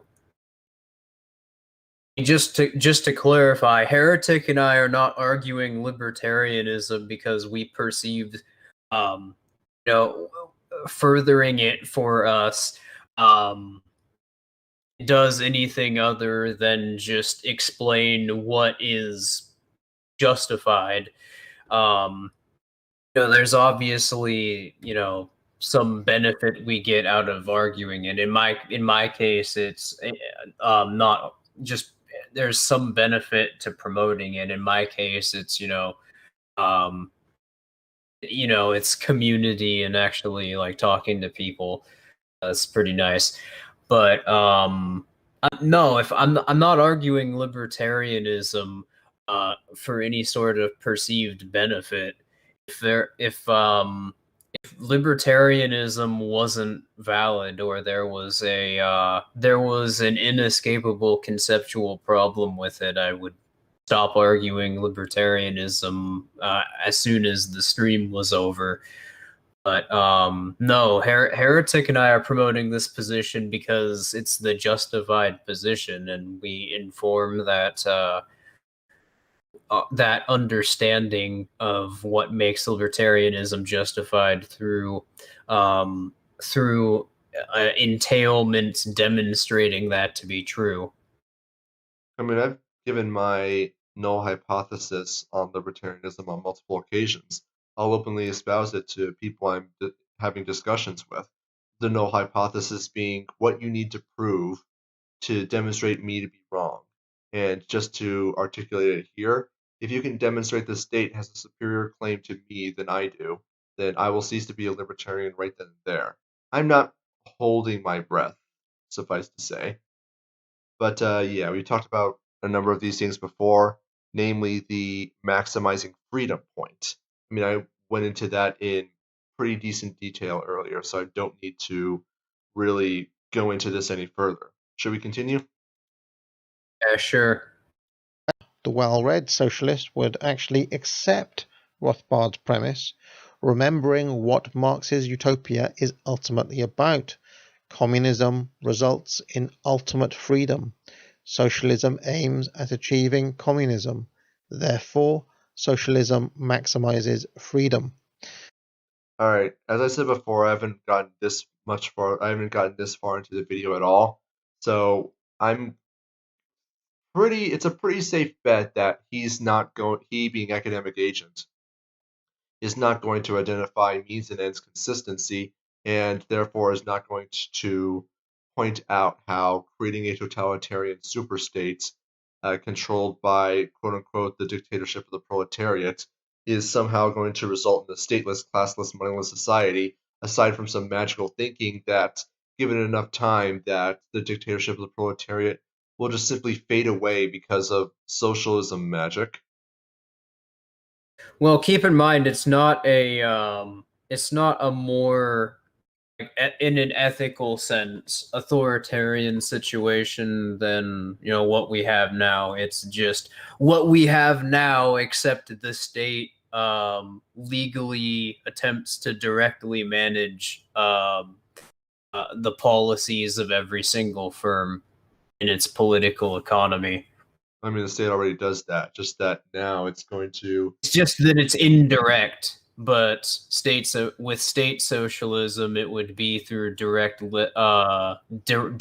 legislative decree, whereas now it's done through financial manipulation and legal privileges being created, like corporate law, for instance. You basically have the government micromanaging everyone's lives on a day-to-day basis, and this will somehow result in ultimate freedom. As I said before, Yeah, means and ends consistency. What is that?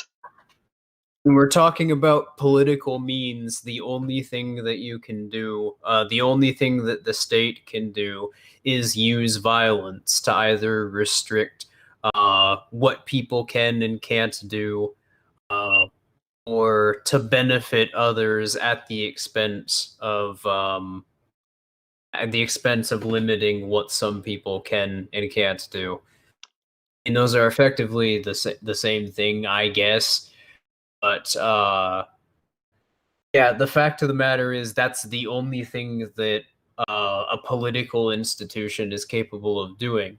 That being said, how using the means employed by political institutions are you ever going to arrive at libertarian ends? You're never going to arrive at libertarian ends. Means and ends consistency. I probably said it like 3 times already. So anyways, let's continue. So if we think carefully about all of the arguments I've presented here, an issue has emerged. Using arguably the 3 most prominent libertarian thinkers of the 20th century, the first, Milton Friedman, accepts the socialist premise that equality is the aim of society. The second, Ludwig von Mises, accepts the socialist premise that material prosperity is the aim of society. And the third, Murray Rothbard, accepts the socialist premise that total freedom is the aim of society. What does this tell us? The aim of society. And also, those three things are not dichotomized against one another. The first two are necessary entailments of the third condition being met, and the third condition is met basically just when there's not a state. To say nothing of the fact that if we do accept the premise, which we don't, that the 3 are dichotomized somehow, then this would also be an issue for socialism as well, necessarily. So there really shouldn't be a issue of libertarianism versus socialism, because they would essentially be peers in that sense, mirror images of each other. But the fact that this video exists is intended to illustrate why libertarianism has such an issue arguing against socialism in the mainstream, which it doesn't. But the point that they're trying to, the point that he's actually trying to make is very, very poorly made. Well, actual libertarians, or people arguing from actual libertarian philosophy, like Roderick Long, or even Heretic and I, we have no trouble at all talking with Marxists. In fact, we've made a lot of Marxists genuinely curious about libertarianism, and plenty of the people in the Backalley are former Marxists who, I've been told plenty of times, libertarianism Wow, if only all libertarians, or some variation of this, but wow, I wish all libertarians would explain libertarianism this way. Nah, right Because now yeah, the mainstream understanding that people have of libertarianism is basically like 250-pound hairy guys dancing half naked on a stage at a convention. And that's basically as far as most people understand libertarianism, and it's really just a tragedy. And just to answer a question from the comments that is probably half an hour old, but I'm just looking at it now. We aren't being paid by the Koch brothers to say this. I mean, if the Koch brothers want to throw money at me in order to say exactly what I'm saying, I wouldn't say no.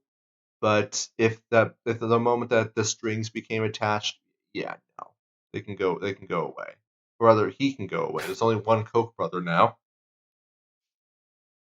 yeah.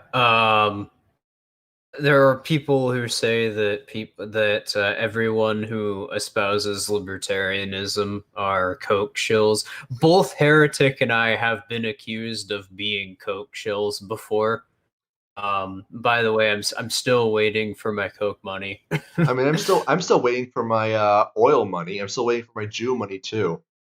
So far, I have not received my pouch of Jew gold or my pouch of fool's gold to mislead the people who are trying to confiscate my Jew gold. I don't know. It would be really weird for Coke Industries to sponsor two people who want to see their organizational model leveled to the fucking ground.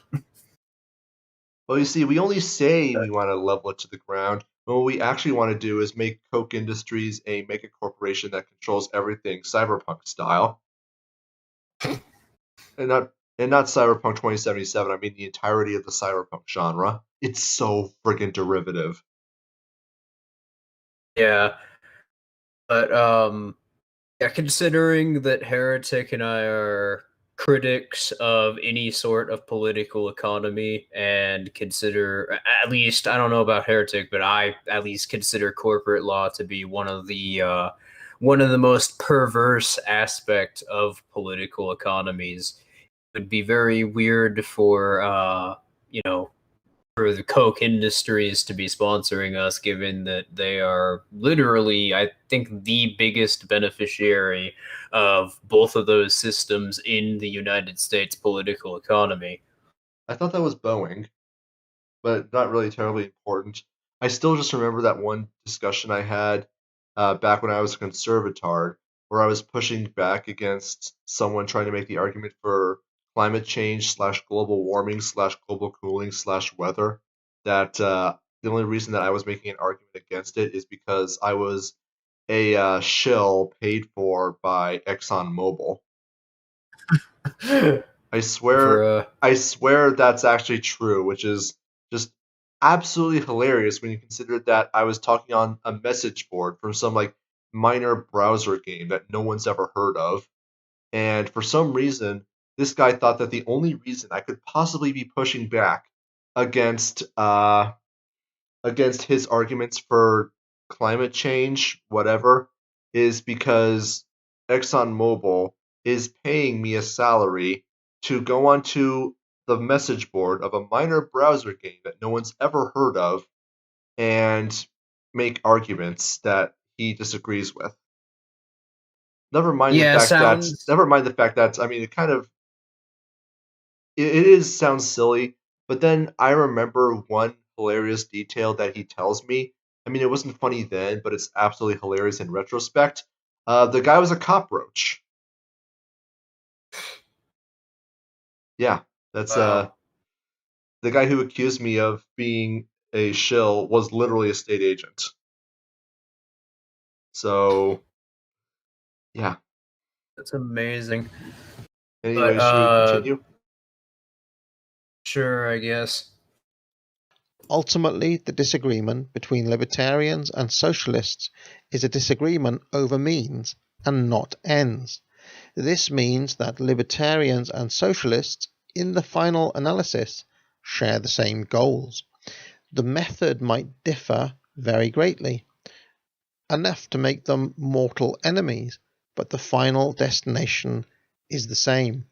Now, while libertarians are basically correct in this fight, at least on almost all of the technical and practical disagreements, it strikes me that one of the chief reasons that they never defeat the socialists is because deep down they share the same metaphysical and possibly even moral assumptions. No.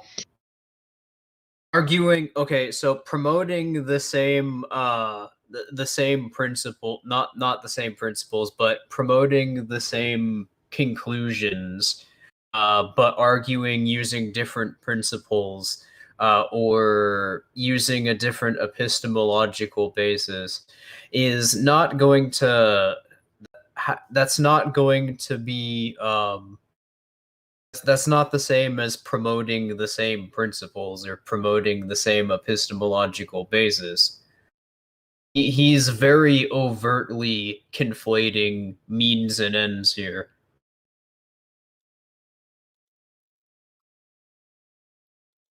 I mean, I would think that which I was just gonna say is bizarre because he does this immediately after stating that libertarians and state socialists disagree on means, not ends, as though from his perspective they're separate concepts, which they are. But what were you gonna say?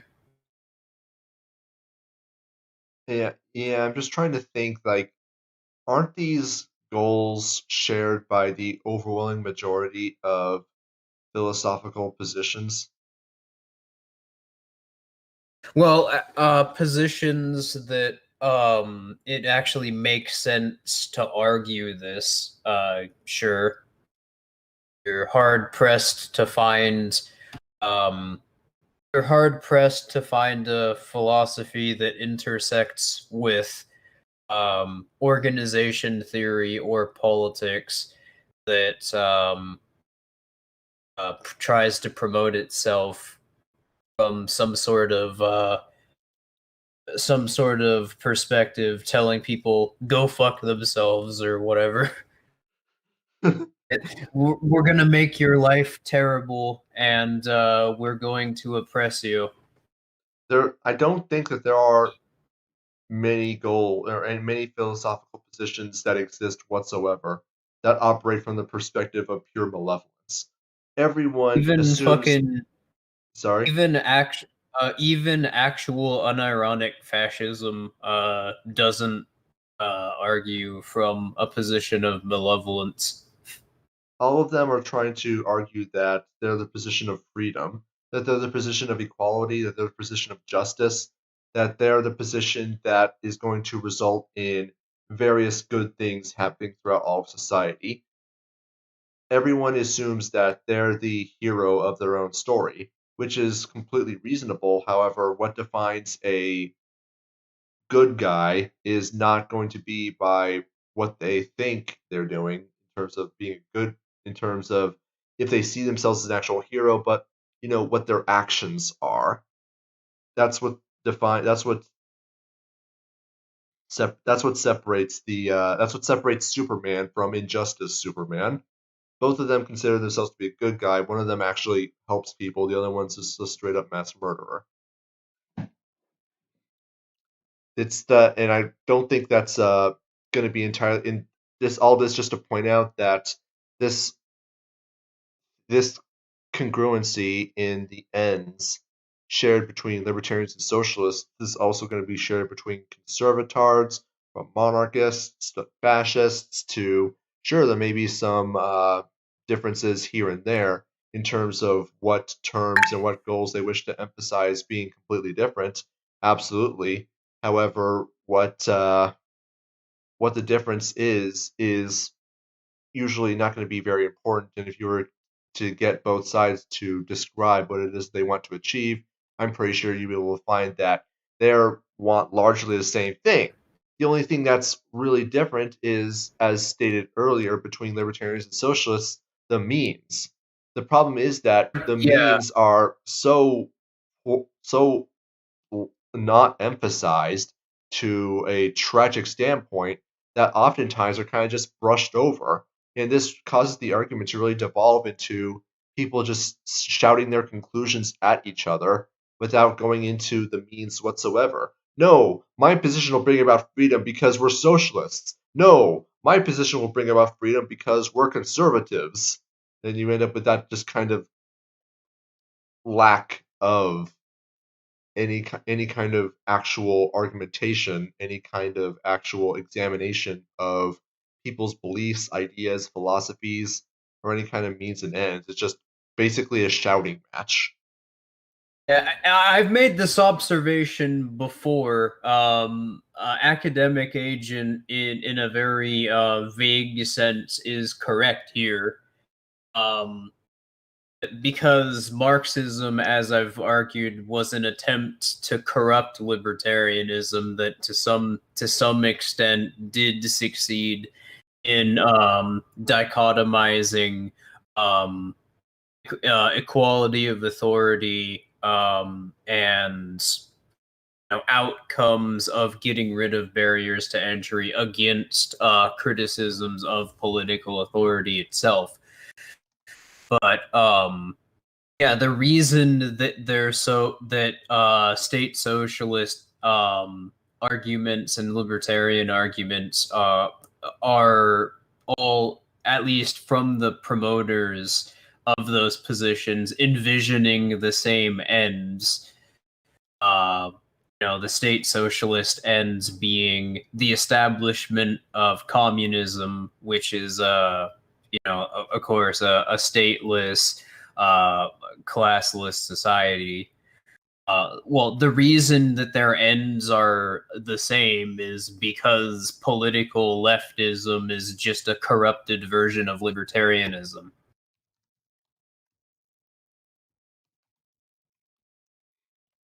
Don't have anything to add to that, so let's go ahead and continue. I do not believe socialism can be defeated within either the materialist framework or one that accepts the central assumption of the French Revolution, as Rothbard and other Jeffersonian libertarians appear to. The challenge, it seems to me, must come from a deeper place. Now available at the Academic Agency. Sharpen your analytical mind and Okay, I guess that was the end of the video. I All guess right. I'm not entirely sure what it is that he wants to do to bring about a libertarian argument, since you said earlier that academic agent considers himself to be libertarian, so I would assume that he would otherwise put forward a solution at some point in this video that would allow libertarians to be able to dichotomize their ends from socialists. However, he fails to do that and just kind of leaves this thing open-ended. Even if he put forward an explanation, just said like, look, I don't know how to do this, but if we were to come up with a solution, or someone else were to, this is probably what it would look like, and then just offer that forward, that would be helpful. But for the moment, he seems kind of paralyzed when he really should have at least some comprehension that if the main dichotomizing difference between socialism and libertarianism is the means, then the means need to be emphasized a lot more strongly. More importantly, they need to come up with a way of making the means significantly more important to the people they're talking about, or the people they're going to be talking to. That they need to make arguments, they need to reply whenever a socialist just simply states their conclusion. You just simply state how. And Yeah. given that the conclusions that a socialist won't necessarily have to make can only come about through totalitarian means, they are going to out themselves as either not having an understanding of socialism or having a particularly malevolent philosophy fairly quickly. And you can do that not without much difficulty. That would have been a pretty strong argument from academic agent's part, But for the moment, it just seems like he kind of tripped at the finish line, if you know what I mean. Yeah. How you respond to Marxist arguments against libertarianism. One, focus exclusively on epistemology and frame the conversation, the principles that are being argued as being rooted exclusively in, or at least making it so any claim that's made is able to be tied back to epistemology. Because as Heretic just noted, Marxists have they do not seem to understand that concept. The idea of something entailing their method is just kind of alien to them, and the ones that aren't arguing in good faith will just sort of go into an infinite regress of you don't understand Marx, or that's not what Marx meant. Even if you're quoting Marx directly in context, but yeah, the other problem though, okay, sorry, I spoke. But the other thing that you need to do is emphasize means and ends consistency. That's just what we've been doing throughout the video, showing that that ends are an abstraction unless you can, show through entailment that your principles are justified. And once you establish that point, in my experience, a lot of Marxists start, expressing genuine, curiosity and intrigue, and some of them even eventually become libertarians. Mm-hmm. And with that, there's not really much else more to say about this. Literally, it's just take the lessons about epistemology from people like Roderick Long or Konkin and just argue from that basis. And 99+% of Marxists would become libertarians. This is the extent to which this argument has been largely kept hidden is just an absolute tragedy. But fortunately, we are in a position to bring about a resurgence of Aristotelianism, and I don't think anyone really is going to know what hit them. All right. Well, unless you had anything else to say, we could wrap up the stream here if you'd like. Yeah, I mean, not much is really happening in comments now, so there's really not much to refer to. MLL asks, "What was the game?" Game. I don't know. I swear that's exactly what he said. So, Oh, what you were talking about earlier, the browser game you were playing. oh right, it was called Imperium Nova. Yeah, I don't know if it's active or not. It was from like 15 years ago. It might be. I It's don't know. probably not. Probably not. But it was like some tiny ass game that some IRL friend referred me to. Eh, I have mixed feelings about that game now, or in retrospect. But yeah, the people on it were not the sharpest tools in the shed. I'll just say it that much. Yeah, browser MMOs back in the day were pretty great. This was largely just like some text-based like empire building game.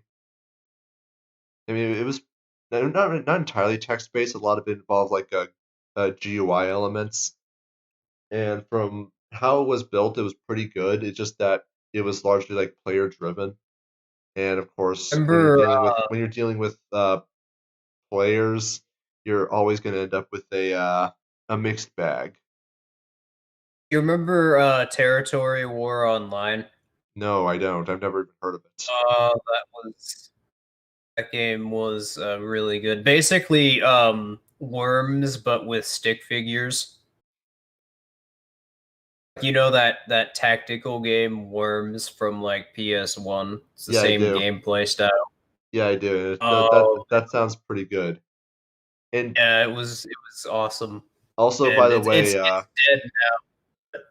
dead by the way, you know how I'm extremely reluctant to get into any discussions at all about the difference between sapience and sentience. now. Yeah, what's up with that? Yeah, that was the Imperium Nova as well. Discussion Oh, about okay. that was especially toxic, and it traumatized me. It traumatized me away from that forever. Oh, okay. Well, I guess we can end the stream here. Wait, Thank you all. what the hell? Coastal Tad, oh no, he's probably talking about Territory War Online, is that correct? As I said, I had never heard of it, so yeah. I was talking about it, Yeah, but I'm what just was wondering if like Coastal Tad is referring to it because he left a comment just saying, "Oh, I love that one. Played it in school with some other friends and kicked their ass."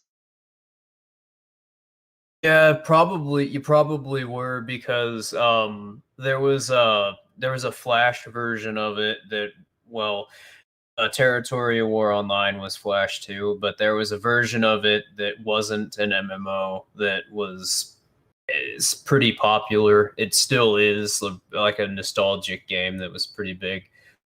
So you probably did play that version of it, at least. Everybody has.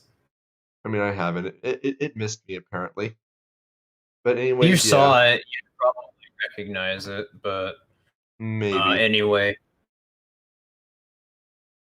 But anyway, yeah.